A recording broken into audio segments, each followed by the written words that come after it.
Hello everyone, today we are going to talk about the famous fallen angel on heaven, who was called the morning star. He is Lucifer, who led to the rebellious army and made the biggest war on heaven. Lucifer, the very name still ups a growing of image, of beauty and terror, rebellion and damnation, radiance and ruin. For centuries, he has captivated the human imagination as the fallen angel, the first rebel, the morning star who dared to defy the Almighty. The story of Lucifer is not thus a tale of a celestial being cast out of heaven. It is a mirror reflecting humanity's own struggles with pride, ambition, disobedience, and the tragic consequences of defiance. Though only mentioned by name in a handful of biblical verses, the figure of Lucifer has grown through theological interpretation, mystical speculation, and artistic reimagining into one of the most iconic and misunderstood beings in all of religious thought. The word Lucifer itself derives from the Latin, meaning light bringer or morning star. In the ancient Roman context, it refers to the planet Venus, as it shone brightly in the earth's morning sky, heralding the roar. It was never originally associated with evil, rebellion, or Satan. The name Lucifer became linked with the downfall of a mighty being. The verse reads, "How you are fallen from heaven, Lucifer, son of the morning." Over time, this poetic denunciation of the king of Babylon was interpreted allegorically by Christian thinkers as a reference to Satan's primordial fall. Thus was born the fusion of Lucifer and the devil in Christian theology. Yet, this identification is not universally accepted. In Jewish, the angel passage refers to a mortal king. In early Christian thought, the name Satan was already understood as the adversary of God and humanity, without needing to evoke the figure of Lucifer. The composite identity we now recognize, Lucifer as the angel who becomes Satan, emerged only after centuries of theological synthesis. This ambiguity has made Lucifer one of the most debated figures in spiritual history. Is he the same as Satan, a metaphor for human pride, a separate angelic being whose story reflects a broader cosmic drama? The enigma deepens the more one studies it. Lucifer's fall, as described in later traditions, is not merely the story of an angel who sins, but of one who sought to exalt himself above God. This tale echoed in Christian, Islamic, and even some mystical Jewish traditions. Is often rooted in a singular spiritual tragedy. Pride. Lucifer, one of the most beautiful and powerful of angels, refused to serve humanity or submit to divine hierarchy. His rebellion sparked the first war in heaven, a cataclysmic conflict between the forces of obedience led by Michael the archangel and those of arrogance led by Lucifer. The aftermath of this rebellion saw Lucifer and his followers cast down from the celestial heights into the abyss of hell. Thus, the morning star became the prince of darkness. But beyond doctrine and dogma, Lucifer has taken on symbolic significance across cultures and centuries. To some, he is the ultimate warning against ambition without humility. To others, especially in modern and esoteric thought, he is a tragic anti-hero, a bearer of forbidden knowledge, a symbol of enlightenment, and a figure of cosmic resistance against tyranny. In literature, art, and even popular media, Lucifer has been reimaged countless times, shifting from grotesque demon to fallen prince to misunderstood philosopher. He is at once detested and admired, feared and romanticized. This essay seeks to explore the full scope of Lucifer's identity, from his earliest scriptural references to his theological development and from his representation in medieval demonology to his appropriations in occultations and modern control.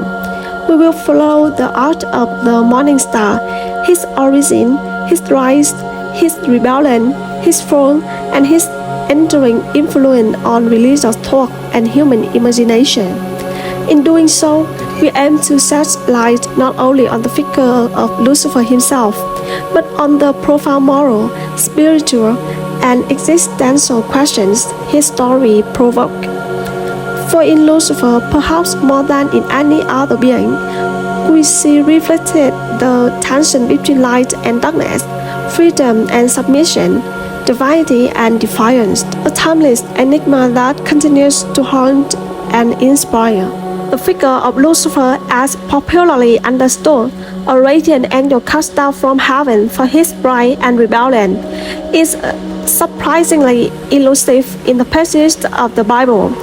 Now here, in the canonical text, is there a single narrative explicitly outlining the throne of an angel named Lucifer who becomes Satan. Instead, this image is the product of centuries of interpretation, allegory, and theological expansion, built up on a handful of biblical verses. To grasp how the myth of Lucifer developed, it is essential to examine the key scriptural passages often cited in connection with his story: Isaiah 14, Ezekiel 28, Revelation 12, and various New Testament references. These texts, layered with prophetic imagery, poetic language, and apocalyptic vision, serve as the foundation upon which the Luciferian legend was gradually constructed. The most direct mention of Lucifer occurs in the book of Isaiah, in the passage originally addressed to the king of Babylon. How you are fallen from heaven, Lucifer, son of the morning, how you are cut down to the ground, you who weaken the nations. In the Hebrew text, the term used is shining on one of the door. The phrase likely alludes to the planet Venus, known for its bright appearance thus before sunrise. In the ancient Near Eastern context, this morning star was associated with grandeur and fleeting glory, rising brightly only to be quickly overwhelmed by the sun. The passage forms part of the taunt song against the prideful Babylonian monarch, who like the morning star sought to elevate himself above others, but was ultimately brought low. When Saint Jerome translated the Hebrew Bible into Latin, he rendered as Lucifer the Latin word for the morning star. This decision would have far-reaching consequences. Later interpreters, particularly among the Church Fathers, began to view the throne of this Lucifer not merely as a poetic condemnation of a human king, but as an allegory for the throne of a cosmic being, a celestial prince who once dwelt in the highest but descended in shame. However, many modern scholars maintain that Isaiah 14 is entirely concerned with a human ruler, using cosmic metaphors common in ancient rhetoric. Still, the enduring power of the imagery of a light-bearing figure cast down from heaven proved irresistible to theologians and poets alike. Another key passage often linked to Lucifer's throne is found in the book of Ezekiel, a prophetic lamentation over the king of Tyre. You were the seal of perfection, full of wisdom and perfect in beauty. You were in Eden, the garden of God. You were the anointed cherubim who covers. You were perfect in your ways from the day you were created, till iniquity was found in you. Here the language seems to exceed the historical scope of mere mortal king. The reference to Eden, the cherubic status, and the angelic perfection suggest something far more exalted. Some early Christian interpreters concluded that this lament was also allegorical, describing not just a corrupt earthly monarch, but a heavenly being, possibly Lucifer, whose pride and corruption led to downfall. The figure in Ezekiel was cast out as profane and destroyed from the midst of the fiery stones. The imagery invokes the idea of an angelic fall from grace, consistent with later depictions of Lucifer being expelled from the divine presence. However, similar to 𝐋𝐤𝐠𝐡𝐭, most critical scholars argue that Ezekiel's lament, while full of mythical and ethnic motifs, remains firmly rooted in a denunciation of an arrogant ruler. Nevertheless, the symbolic richness of this passage contributed greatly to the Christian development of the Lucifer narrative. The anointed cherubim in Eden, adorned with precious stones, became a prototype for the once glorious angel who sought to rise above his station and fell into disgrace. Perhaps the most vivid depiction of cosmic rebellion in the Bible is found in the book of Revelation. And war broke out in heaven. Michael and his angels fought with the dragon, and the dragon and his angel fought. But they did not prevail. So the great dragon was cast out, the serpent of old, called the devil and Satan, who deceives the whole world. He was cast to the earth, and his angels were cast out with him. Here, the narrative shifts from poetic lament to apocalyptic battle. The dragon, unmistakably identified as the devil and Satan, waged war against the heavenly host led by Michael the archangel. The dragon is defeated and expelled from heaven along with his rebellious angels. While the name Lucifer does not appear in this passage, early Christian interpreters link the dragon with the Lucifer of Ezekiel and the cherubim of Ezekiel, thus unifying multiple images into a single mythic figure, a mighty angel who rebelled, lost, and fell. The passage in Revelations is highly symbolic and functions within a proto-prophetic vision concerning the end times. Still, it provided critical narrative material for developing the notion of a primordial heavenly rebellion. The idea of a spiritual war between good and evil, between loyalty to God and Luciferian defiance, found its most dramatic scriptural expression here. Beyond Revelation, the New Testament offers scattered references that, while breathed, further hint at the throne of a celestial being. In Luke 10:18, Jesus declares, "I saw Satan fall like lightning from heaven." The verse is ambiguous. Is this a reference to a primordial throne, an ongoing spiritual reality, or the immediate result of the disciples' victorious ministry over demons? Regardless, it has often been taken as a direct allusion to Lucifer's descent. Other passages describe Satan as the god of this world and the prince of the power of the air. Though not directly connected to the name Lucifer, these verses add to the portrait of an once exalted being who now prowls the earth in opposition to God and his people. The concept of Lucifer as the fallen archangel and adversary of God was not originally found in Hebrew Bible or earthly Jewish theology.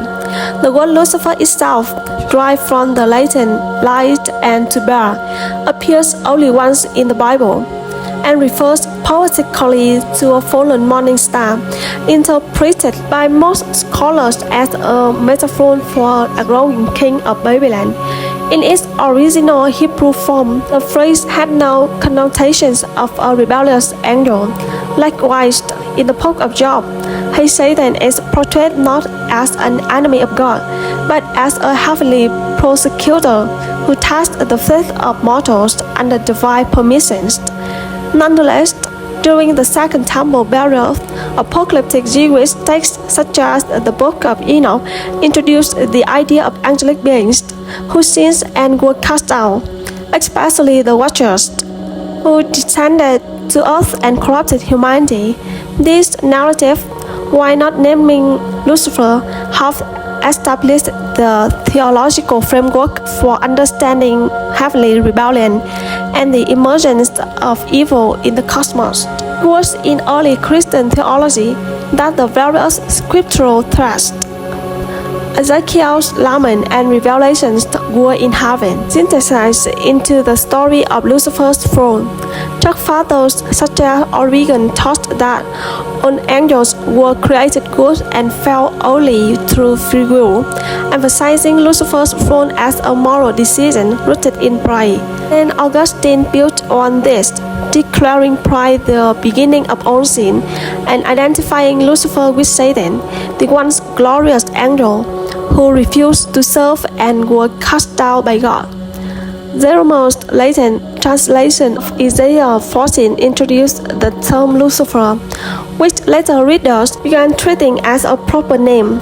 Over time, this linguistic detail gave rise to a fully personified being, Lucifer, who most splendid of angels, who became the devil. The archangel Michael, by contrast, became the divine champion who cast Lucifer out of heaven, thus providing a clear dualistic framework between good and evil, obedience and rebellion. This version of poetic prophecy, apocalyptic imagery, and theological speculation matured into a definitive myth. Lucifer, the light bearer, attempted to ascend above his station, leading a host of rebellious angels in a war against the divine order. Defeated, he was cast out into hell, becoming Satan, the great deceiver, the accuser of humanity, and the enemy of God. While rooted in a few key scriptures, this composite narrative becomes central to Christian cosmology and spiritual welfare. It offers a powerful lens for understanding the origins of evil and danger of pride, not just in heaven, but in the human heart. In the next section, we will explore this throne in more detail, the motivations, the rebellion itself and its internal consequences for Lucifer, and the world he came to influence. According to traditional Christian theology, the fall of Lucifer was not merely an event of disobedience, but the original act of cosmic rebellion, unprecedented rupture in the harmony of heaven itself. Created as the most radiant and exalted of angels, Lucifer is believed to have held a position of supreme beauty, wisdom, and proximity to a divine throne. Many theologians, drawing from Ezekiel 28, depict him as a cherubim or seraphim of the highest rank, arrayed in splendor and entrusted with sacred responsibilities. However, instead of remaining in humility, Lucifer's heart became lifted up in pride. He sought not only to reflect God's light, but to reveal it, to ascend above the star of God, and to establish his own throne in the sight of the north. This desire of autonomy was the seed of iniquity that transformed a being of light into the first adversary, the archetype of all rebellion. In Christian tradition, Lucifer's pride culminated in a full-scale revolt, drawing with him a host of angelic flowings who share in his ambition. This celestial insurrection triggers what has come to be known as the first war in heaven. The archangel Michael, whose name means "who is like God," rose to lead the royal host against Lucifer's legions.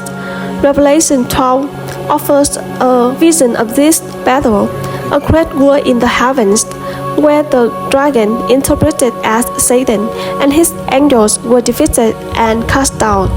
The defeat of Lucifer marked not just a personal throne, but the creation of a new spiritual divide. Those who remained faithful and those who chose defiance.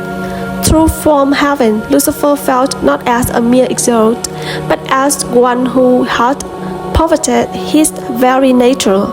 From the morning star, he became the serpent, the accuser, the devil. His fall transformed heaven's light bearer into the prince of darkness, forever estranged from the glory he once embodied. The theological significance of Lucifer's throne is profound and far-reaching.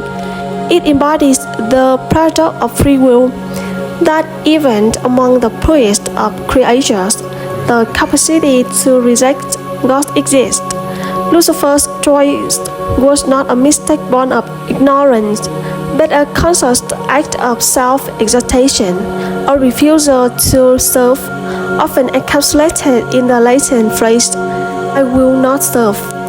His rebellion is interpreted not only as an origin of evil in the spiritual realm, but as the precedent of human sins, particularly the sin of pride. Just as Lucifer sought to be like the Most High, so too would humanity, through the temptation in Eden, seek autonomy apart from God. Thus, the fall of Lucifer is more than a mythic account of a heavenly world. It is the theological framework for understanding evil as the distortion of good, pride as the root of sin, and rebellion as the suffering of divine relationship. It is the form that echoes throughout eternity. During the medieval period, the image of Lucifer reached its full theological and symbolic maturity. Scholastic theologians such as St. Thomas integrated earlier patristic insights into more systematic frameworks of angelology and demonology. Lucifer had been created among the highest of the seraphim, order of angels nearest to God, consumed by divine love and pure intellect. His fall was not a result of ignorance or external temptation, but of an inward turning, act of willful pride. Lucifer, in seeking an end beyond what was proper to a creature, desired to be as God in independence and glory. This sin distorted his essence, converting supernatural grace into perversions. Aquinas maintained that Lucifer's intellect remained acute, but his will became forever fixed in opposition to God, resulting in a permanent state of damnation without the possibility of repentance. This became a foundational principle in demonology. Angels, unlike humans, make irrevocable choices outside of time. Medieval theologians also expanded upon Lucifer's post-fall identity and role within the cosmos. He was no longer seen as merely a fallen angel, but as the architect of all dynamic influence and the law of hell. While Scripture offers few details about hell's structure or Satan's rule, medieval men constructed elaborate hierarchies, drawing on texts, celestial hierarchy, and later works like Lantern Ablaze or the Dictionary Inferno. Writers and mystics conceived a dynamic mirror of heaven.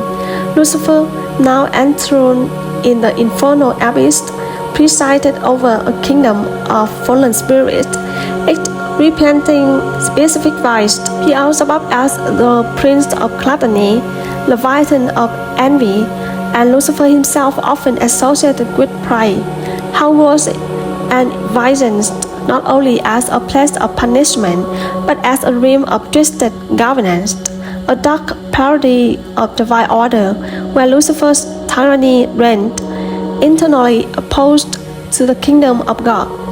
Beyond theology, Lucifer became a central figure in medieval spirituality and imagination, especially within the context of sin, temptation, and moral struggle. He was the seducer of sin, the whisperer of heresy, and the father of lies. Monastic writers saw spiritual warfare not as abstract metaphor, but as daily combat against Lucifer's subtle temptations. In the growing fascination with demonology, exorcism rites were formalized, manuals for identifying demonic influence were produced, and tells of Lucifer appearing in disgrace. Yet, amid this fearsome imagery, a paradox emerged. The deeper theologians delve into Lucifer's nature, the more they recognize that his fall was not due to monstrous deformity, but from greatness corrupted. The tragedy of Lucifer lies in his former beauty, his former proximity to divine glory, and so, throughout the medieval era, he stood as the ultimate cautionary tale that the highest light without humility becomes the deepest darkness. The literary imagination of the gods found in Lucifer's character of immense dramatic power, one who embodied the paradox of beauty corrupted, light consumed by pride, and freedom pursued to the point of destruction. In medieval Christian literature, Lucifer was often portrayed not as a villain, but as a tragic figure, a once glorious being, proud to rule by his own ambitions. The most influential early depiction comes from this part of the Divine Comedy on 14th century, where Lucifer is entombed in the frozen center of hell. Here, Satan is not fiery overlord, but a caustic, immobilized creator with three faces, each devouring a traitor, Judas, Protos, and Cassius. Then the vision suggests that Lucifer, one the highest of angels, has become the most powerless, frozen in the ultimate consequence of pride or the isolation. His wings, meant for flight, now perpetuate the icy cold in his prison. This image powerfully invokes expectations. The one who sought to rise higher than God is not cloaked in absolute essence, incapable of movement or growth. In the 17th century, John Milton elevated the literary figure of Lucifer to unprecedented complexity in Paradise Lost. In Milton's hands, Lucifer becomes not merely the enemy of God, but the embodiment of divine will, famously declaring, "Better to reign in hell than serve in heaven." Milton's Satan is eloquent, charismatic, and intellectually compelling, a rebel who questions divine authority and exerts autonomy. Though clearly condemned as wrong within the theological framework of the poem, Lucifer's rhetoric has intrigued readers for centuries. Some have viewed him as a romantic hero, a symbol of resistance against tyranny. Others, like William Blake, famously remarked that Milton was of the devil's party without knowing it. In this sense, Paradise Lost helped shape perception of Lucifer from a monstrous demon to a complex, tragic figure, a being torn between his grandeur and his rule, his intellect and his alienations. This version of Lucifer influenced generations of poets, philosophers, and political thinkers who saw in his story a metaphor for the cost of freedom and the danger of pride. The romantic burial and beyond saw a surge in reinterpretations of Lucifer, often emphasizing his tragic or noble qualities over his damnations. Writers explore Luciferian themes in their treatment of rebellion, ambition, and moral ambiguity. Visual artists, too, portray Lucifer with a mix of honor and sympathy. In sculpture and painting, Lucifer is often shown as youthful, beautiful, and sorrowful, suggesting a being whose damnation was not without pain or pathos. This aesthetic dimension transformed Lucifer into more than a religious symbol. He became a cultural archetype, the fallen genius, the proud spirit, the exalted of heaven, who still bears the traces of light upon his face. Through literature and art, Lucifer's image becomes more than doctrine. It becomes story, tragedy, and metaphor. As Christian orthodoxy solidified Lucifer's role as the ultimate enemy of God and humanity, certain esoteric traditions began to reinterpret his throne in a radically different light. Various strands of Gnosticism, which emerged alongside early Christianity but often stood in opposition to it. The material world was seen not as the creation of benevolent God, but of a flawed or malevolent demiurge. Within this worldview, the bringer of knowledge was not evil, but liberating. In some Gnostic texts, a being like Lucifer, though not named as such, appears as a revealer of truth who defies the false god to awaken divine sparks trapped in humanity. This reframing laid the foundation of a proto-occult view of Lucifer, not as a tempter of Eden, but as the one who brought enlightenment and self-awareness.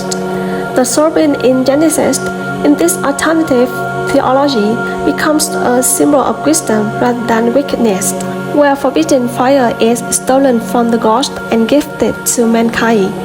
This reinterpretation blossoms further in the Renaissance and Enlightenment eras, especially among secret societies, alchemists, and early occultists. Lucifer was recast as a symbol of intellectual illumination, personal revelation, and cosmic knowledge. Some esoteric thinkers viewed the fall of Lucifer as a necessary stage in the drama of divine evolution, a descent into matter to eventually return to spirit. In certain strands of ceremonial magic and later wisdom, cultism, especially within movements like the Hermetic Order of the Golden Door, Lucifer was seen not as Satan, but as the light bringer, associated with Venus, the morning star, and the hidden mysteries of transformation.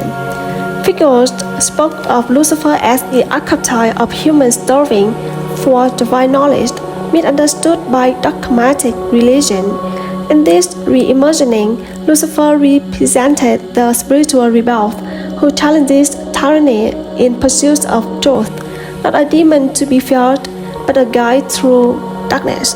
By the 19th and 20th centuries, Luciferianism had emerged as a distinct philosophical current within modern occultism. Unlike Satanism, which often embraced soft or inversion of Christian morality, Luciferianism tends to focus on inner enlightenment, self-mastery, and personal divinity.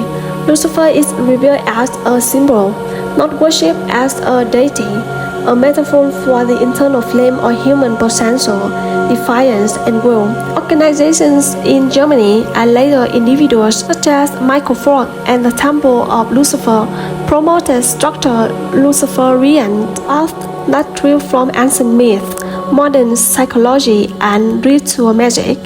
Even in popular culture and new religious movements, echoes of this esoteric Lucifer remain, seen not as evil incarnate, but as the internal questioner, the one who brings light into forbidden places. While this view diverged sharply from Christian orthodoxy, it underscores Lucifer's symbolic power, a being who, more than any other, stands at the crossroads of divine illumination and rebellious pride. In modern times, the figure of Lucifer has evolved far beyond his theological origins, becoming a complex cultural icon that transcends religious boundaries. The Enlightenment and subsequent secular movements opened the door for reinterpretations of traditionally demonized figures like Lucifer, especially among thinkers and artistic critical of institutional power. In this context, Lucifer became not merely a rebel against divine authority, but a symbol of individual freedom, rational inquiry, and resistance to dogma.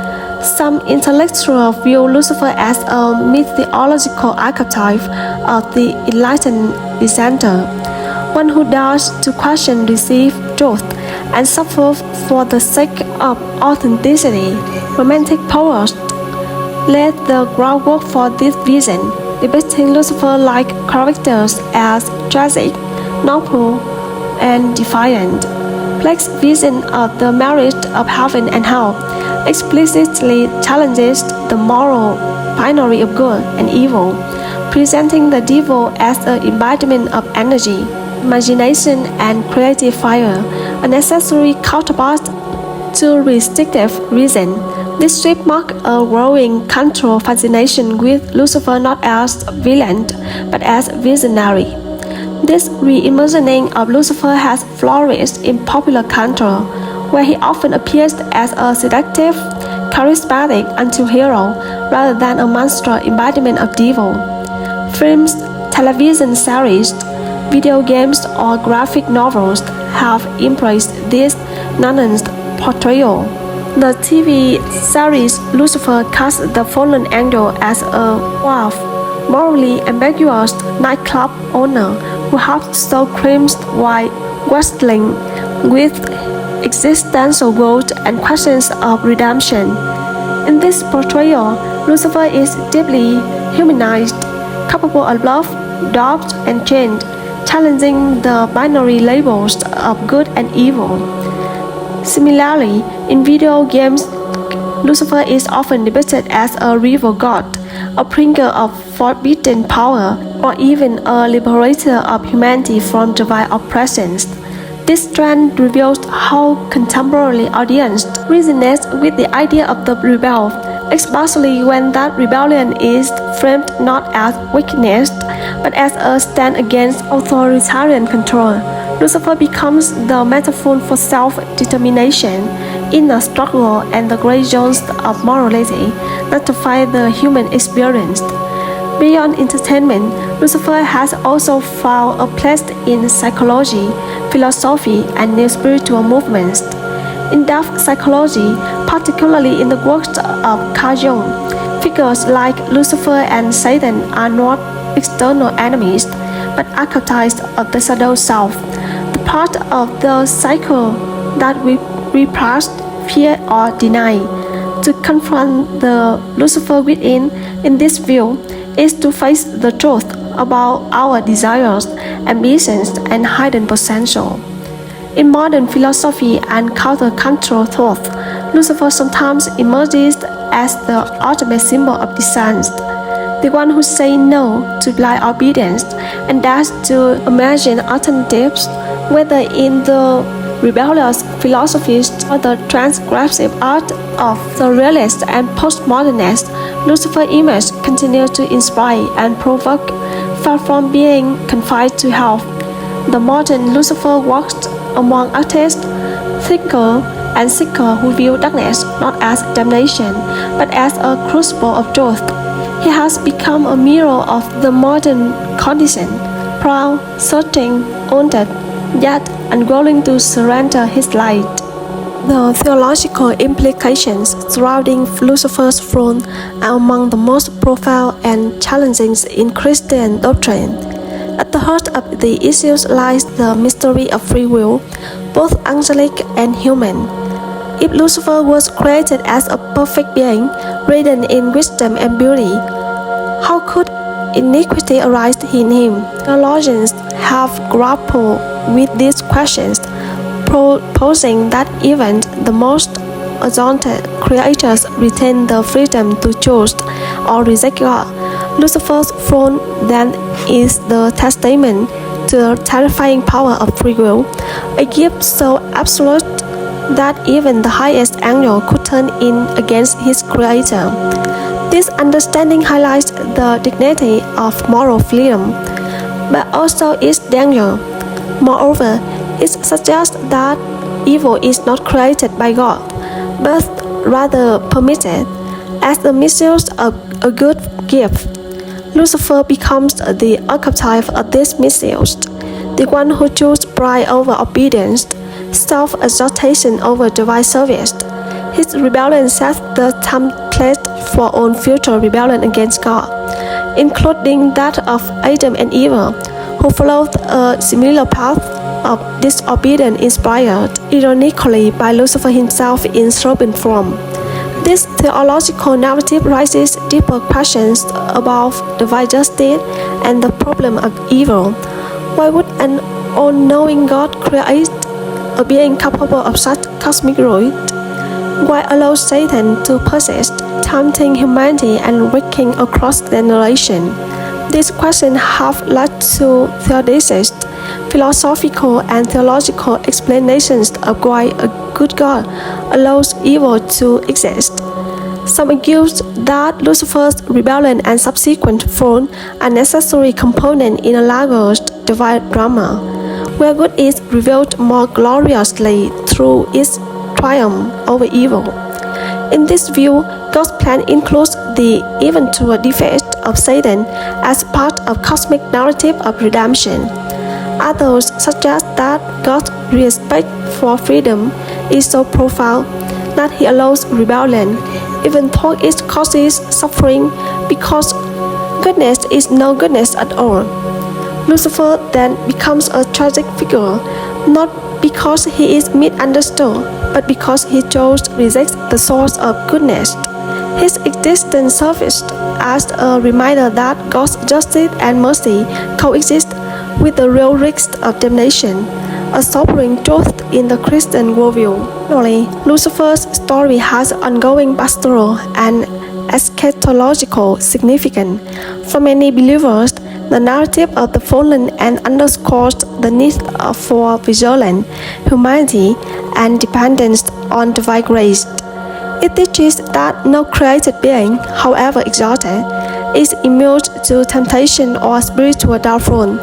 The fall of Lucifer, echoing in the fall of man, reveals the subtle dangers of pride, the root of all sin, and the seductive lure of autonomy divorced from God.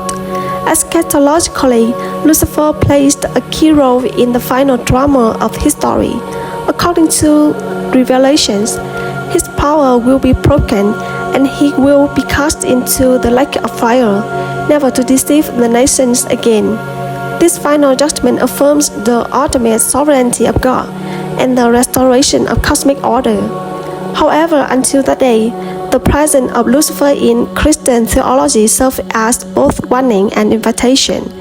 A warning against the self-glorifying path of rebellion, and an invitation to choose love, humility, and communion with the divine source of light.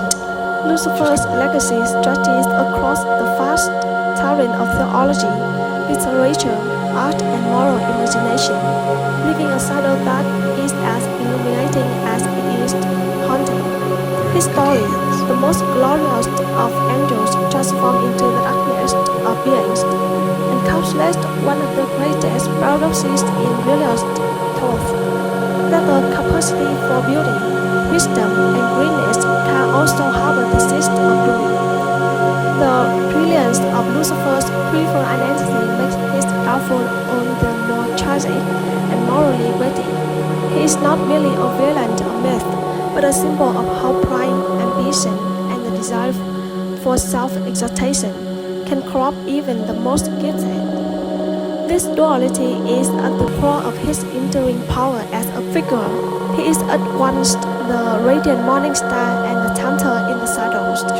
Theologians, mystics, and poets alike have returned again and again to his narrative, not simply to condemn, but to understand the deep fault lies of free will, justice, and the mystery of evil in the world God created. In moral terms, Lucifer serves as a mirror, revealing the vulnerabilities of the soul and the evil-present danger of turning away from truth in pursuit of self-deification.